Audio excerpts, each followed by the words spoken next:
There you go.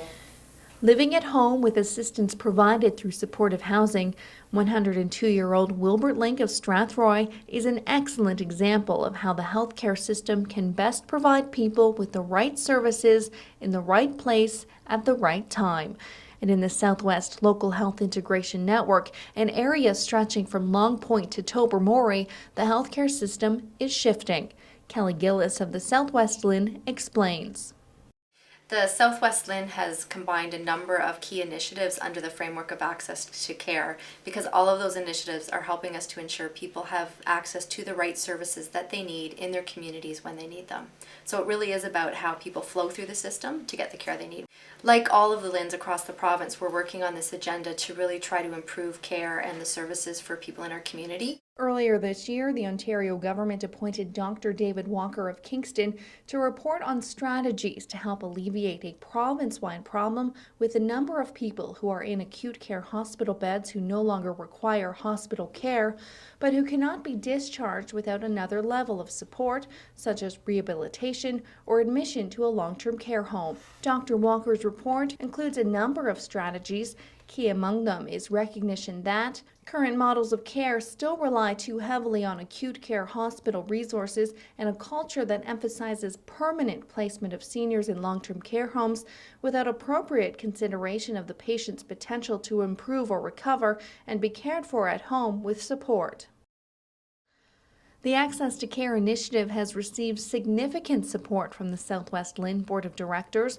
Not only has the LHIN invested in overall planning and implementation of this transformational change, but it is also ensuring that resources are available where they are needed.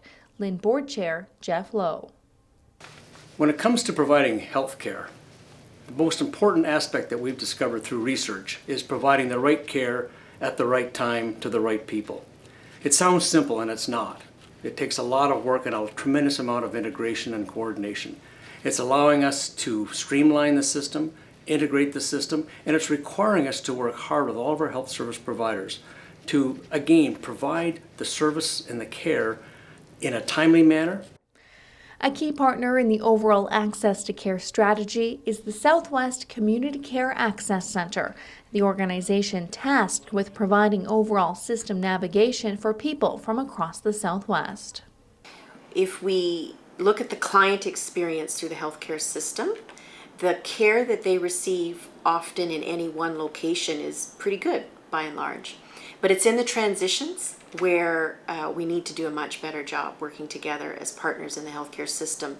So Access to Care is really focused on those points of transition, and particularly how do we keep people out of hospital and do a better job of that, and people who are being discharged from hospital, how do we ensure that they have access to a greater range of services in the community to enable them to remain at home safely and recover their independence there, and that fewer people are going to long-term care homes who don't need to. Hospital is absolutely essential place for people to have their acute episode dealt with, but it's also essential for the health of the client that they don't remain there any longer than they have to. From the patient's perspective, we know that the longer people stay in hospital, they deteriorate in terms of their physical condition, and they also can become more confused. Levels of dementia can worsen in a way that is very hard to recover from after, and there is a risk of hospital-acquired infections. In order to support transitions of care across the continuum, you have to be able to move people from one setting to another. So hospital staff are trying to ensure that people get the best care while in hospital, but then there needs to be a catcher's mitt out in the community to support those people transitioning home or to long-term care or to another level of care within our community. So really all of the sectors in healthcare have an important role to play. That includes a stronger role for family physicians and primary care in the community. Oftentimes when people are discharged home from hospital, they need to do follow-up care with their family physician. So it's important that those linkages are there for and with primary care as one of the key supports to people in their communities. There are 3 key components under the Access to Care initiative: Home First, which is a major shift in the way healthcare providers approach the way they care for seniors and adults with complex needs. Ensuring supports such as assisted living, supportive housing, and adult day programming are available to support seniors and their families, as well as ensuring appropriate, equitable access to complex continuing care and rehabilitation services. Ground zero for Home First is in hospital, and it's that hospital to home piece of the role change for CCAC, the enhanced service plans so that people can come home, and then the opportunity for families to make the decision from home instead of hospital about whether they need to move to long-term care or other destinations, or whether they can in fact rebound and remain at home with sufficient supports. It's about culture change and shift in the way people working in the system think about how care should be provided. Implementation of Home First has begun at London's acute care hospitals and will be rolled out to all hospitals across the southwest in coming months. London Health Sciences Centre's Laurie Gold, Executive Vice President of Patient-Centered Care, explains. The goal of Home First is to get patients back to their home environment as quickly as possible, where they can functionally improve or that we can optimize their health. And then a decision can be made about what is the best healthcare needs and best facility needs for that patient and their family. That means that patient receives the right care in the right place at the right time. It also has some significant downstream improvements, particularly for hospitals where there may be delays in moving admitted patients from the emergency room onto inpatient units because of a lack of space. It also means fewer frail elderly people are stranded in an acute care bed while awaiting another level of care. Dr. Christopher Fernandez, Chair of the Medical Advisory Committee and Director of Quality Medical Care at LHSC, explained. There have been days in this last 6 months where we have had up to 30, 40 patients being held in each of the emergency departments. And potentially, if we had that number of patients at home or alternative resources being provided for them, then those number of beds could have been used to quickly move the patients from the emergency department where they were admitted and so that they could then get acute care as an inpatient that much sooner. What families and caregivers might notice is that their CCAC case manager may be involved earlier in their stay in hospital. They may be more involved in their during their stay in hospital. And the focus of returning home after your acute stay in a hospital will perhaps be more discussed and more encouraged. The primary care physician has not been part of the solution, and we certainly see that that is an opportunity that we need to explore to see are there ways that we can engage the frontline physician in the home setting that maybe either prior to the patient coming into the hospital or indeed once the patient has been discharged from hospital, they can be part of the discussion with the family and with the patient around most appropriate setting for ongoing care for this patient. Dr. Jonathan Kerr of Belleville understands the impact that a Home First philosophy can have on patient care. Yeah, like any major change, there are certainly some challenges implementing Home First. One of the things that I've seen as an emergency room physician is the change of language that we're using with patients when they come to the hospital.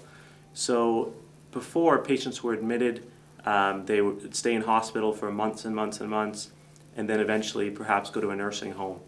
And what we're seeing now is right at the start of presentation to hospital, patients and providers and other members of the team, like patient flow coordinators, start having a discussion about where the patient would like to be after all of their acute medical issues have finished. Sue Hillis of Dale Brain Injury Services co-sponsors the second stream of the Access to Care strategy along with the CCAC. This stream is about ensuring a variety of services are available to support people in the community. There are a variety of services, assisted living and supportive housing, which are 24-hour supports for people either in their own homes or in designated buildings or housing units, and as well adult day programs where people go and attend for a day once, twice, or 5 times a week in order to receive care at the day program and have activities and that sort of thing. Well, I think the goal right now is to try and really identify who is out there really needing these supports. So we are not only looking at the services themselves and how to maybe change the services in order to meet the needs of the people. So we have had these services on and off for quite a number of years in a variety of ways, and they've grown up very independently in different parts of the LHIN. So this way we will look at providing a more consistent service package in assisted living and adult day programs, and as well offer it sort of equitably across the LHIN. Another key job is to ensure people know that quality services are available. We really need the opportunity to educate both providers and others in the community, such as physicians and referral sources, about what the services are and what they really can do. Because I don't think people are aware, even other health service providers are aware of how much these community supports can provide for people in the community, that they don't necessarily have to jump to going to long-term care right away. There are lots of other options. Elaine Gibson of St. Joseph's Health Centre London is the co-sponsor of the third stream under Access to Care, along with the CCAC. What we're looking at is coordinating the access to complex care and rehabilitation beds across the LHIN. A second part of this is to assess the distribution of the CCC and rehabilitation beds across the LHIN to ensure that individuals in our LHIN can receive the care closer to home. What it means for services is that there will be a central process and a coordination. And so with the coordination of the CCAC, it should result in a more timely access to the complex continuing care beds and the rehabilitation beds. We're not sure what the changes are yet. We are assessing the current status, and we need to evaluate what the needs are across the LHIN for the complex continuing care services as well as rehabilitation. My hope is that the coordinated access is what will make a difference in terms of getting the individuals across our LHIN that require these services in the right place in a more timely way. Access to care is really important in the Southwest LHIN as a key strategy that links together a lot of the work we're doing to support seniors and adults with complex needs. That has been a priority population for us since the beginning work of the Southwest LHIN, and we're able to build on a number of key initiatives now to link together strategies that will help to support people getting the right care at the right time in the right place.